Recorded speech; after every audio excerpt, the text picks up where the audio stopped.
Imagine you're JP Morgan, the most powerful bank in America, and a 30-year-old startup founder walks into your office and says, "I've built the next Stripe, 4 million users, 10 of the biggest US retailers, zero fraud, and we're about to blow up."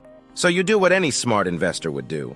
You buy her company for $175 million. Now here's the part that sounds fake, but isn't. There were no users, no retailers, no product. The entire company was a lie, and no one noticed until it was too late. This isn't a made-up Netflix drama. This actually happened in 2021.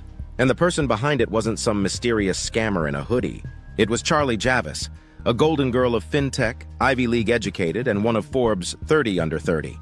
Her company, Frank, promised to help students apply for financial aid in minutes. She pitched it as TurboTax for FAFSA, and JP Morgan fell for it, hard. They didn't just buy Frank. They put her on their internal podcast. They made her an executive director. They handed her the keys to JPM's student banking future. And then just months later, they realized the truth. Frank didn't have 4.25 million users. It had barely 300,000. And most of those were fake. Fake names, fake emails, generated with the help of a college professor she paid to build a data generator, to literally invent millions of fake users out of thin air. So how did this happen? How does a startup with no real traction convince one of the most powerful institutions on Earth to hand over $175 million? And how did it all fall apart so fast? This is the true story of one of the biggest startup scams in recent history. How Charlie Javice became the face of fake fintech, how JP Morgan got played, and why the fraud was hiding in plain sight the entire time. You're watching Midnight Watch. Subscribe if you want to see how lies become empires, and how empires crumble overnight. To understand how Charlie Javice pulled this off, you have to go back to 2016. She was just 24, a Wharton grad with a big idea: make applying for college financial aid as easy as filling out a BuzzFeed quiz. She called it Frank, and it wasn't just a clever name. It stood for Financial Aid Reform, and Charlie styled herself as a reformer. She claimed the FAFSA form was broken, confusing, overwhelming, and for millions of low-income students, a barrier to education.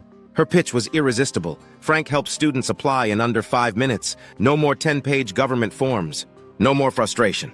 Just plug in your data and boom. Access grants, aid, and college funding in minutes.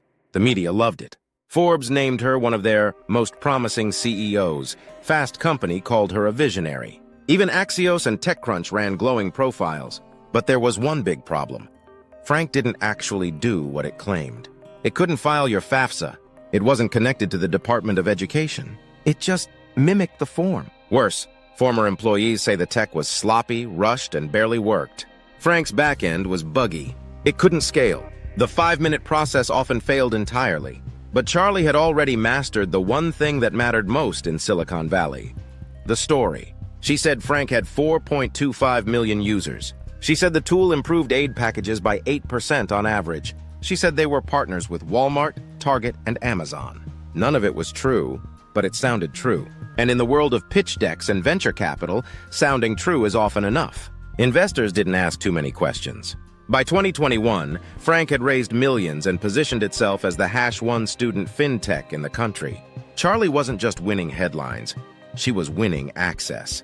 She was a speaker at the World Economic Forum. She landed partnerships with Ivy League colleges. She even got close to politicians, pitching Frank as a solution to America's student debt crisis. But here's the twist. Despite all the buzz, revenue was nearly non-existent. Frank wasn't growing.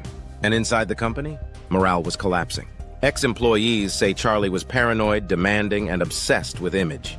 And when it became clear Frank wasn't going to make it as a real business, she pivoted to a different kind of play: the exit. And she had the perfect buyer in mind: JP Morgan. By 2021, JP Morgan was hungry. They wanted in on Gen Z. Millions of new customers, billions in future deposits. But their brand, it wasn't exactly cool to a broke 19-year-old trying to afford textbooks. So when Charlie Javice pitched Frank as the Amazon of higher education, JP Morgan listened. She told them Frank had over 4 million users, mostly students and parents.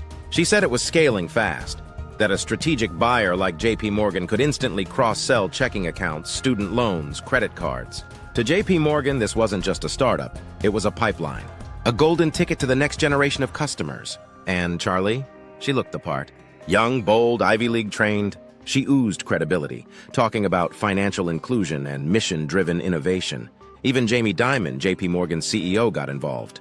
The deal moved quickly. $175 million. All cash, no earn-out, no second guessing.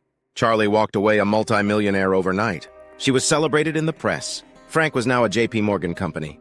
A fintech Cinderella story. But just weeks after the acquisition closed, cracks started to show. JPMorgan sent out a test email to Frank's supposed users. Over 70% of them bounced. That's not a typo. JPMorgan thought they bought 4 million users, but most of them weren't real. The bounce rate was so high, their internal fraud teams got involved. They discovered something stunning. Charlie Javice had allegedly fabricated the entire user base, and not just inflated numbers. According to court filings, she had paid a data science professor $18,000 to help generate fake customer data. Names, emails, phone numbers, even financial profiles, all fake. Frank didn't have 4 million users. It had fewer than 300,000. She'd used spreadsheets, bots, internal scripts, anything to make it look real. And JPMorgan? They didn't catch it until it was far too late. The story exploded. Business media went nuts. A major bank, duped by a 20-something startup founder with no real product. People started calling her the female Elizabeth Holmes. Others said it was Theranos meets Fire Festival. But this wasn't just about tech hype. It was about hubris. JPMorgan's hunger to seem innovative blinded them. They wanted to believe Frank was real. Charlie didn't just sell them a fake company. She sold them the dream of relevance. And they bought it. Once the truth came out, JPMorgan went nuclear. They didn't just delete Frank, they shut the whole thing down. The website was pulled. The brand was erased. All the students they thought they acquired? Gone overnight. But JPMorgan didn't stop there. They sued Charlie Javice for fraud, claiming she had engaged in a brazen scheme to defraud. It wasn't just civil court. The Department of Justice got involved. In 2023, Charlie was arrested at Newark Airport, charged with wire fraud, securities fraud, bank fraud, conspiracy, maximum sentence. Over 80 years in prison. She pleaded not guilty, but the damage was done. Suddenly, she wasn't a rising star anymore. She was a cautionary tale. Her co-conspirators started flipping. The data scientist she allegedly paid? He admitted to generating fake customer lists. Said Charlie instructed him to make it look realistic. The narrative flipped fast. From Forbes 30 under 30 to federal indictment. From press tours to perp walks. But here's what made it even wilder. Charlie was still trying to spin the story. In interviews, she claimed JPMorgan knew everything. She said the bank was looking for a reason to kill Frank once the acquisition failed to meet expectations. She played the victim, even as the evidence mounted against her. Screenshots, emails, internal chats. One of her team members reportedly warned her, "Making up data is not okay." She allegedly replied, "Don't worry, it'll be fine." But it wasn't. This wasn't just about one bad founder. It exposed a flaw in the system, because for every Charlie Javice, there's a dozen others skating by, inflating metrics, gaming due diligence, selling dreams to buyers who don't ask hard enough questions. And the truth? Charlie didn't invent the scam. She just copied the playbook and gave it a modern twist. But why does it keep working? Because even billion-dollar institutions want to believe in magic. Charlie Javice didn't scam JPMorgan by accident. She understood exactly what they wanted to hear, and she gave it to them. A visionary founder? Check. A fast-growing startup with social impact? Check. A way to connect with Gen Z and win their loyalty for life? Big check. She sold them the fantasy of a tech-driven revolution in student finance. And the bank, hungry to stay relevant, hungry to find their Robin Hood for college kids, bit hard. But here's the thing. This isn't just about Charlie. It's about how broken the startup world really is. Because if a founder tells a bold story, looks the part, and drops the right buzzwords, they can raise millions, sometimes hundreds of millions. Even if the numbers are fake, even if the product barely works, even if the entire thing is a house of cards. We've seen it before.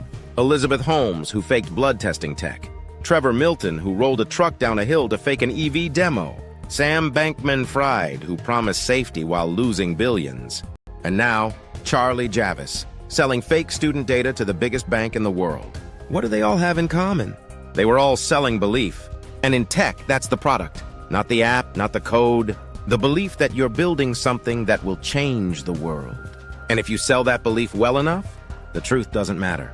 Not until it's too late. That's the real danger, because as long as hype gets rewarded, and due diligence is an afterthought, there will always be another Charlie Javice. Someone who figures out that it's easier to fake it, sell it, and cash out than it is to build something real. And that leaves us with a question.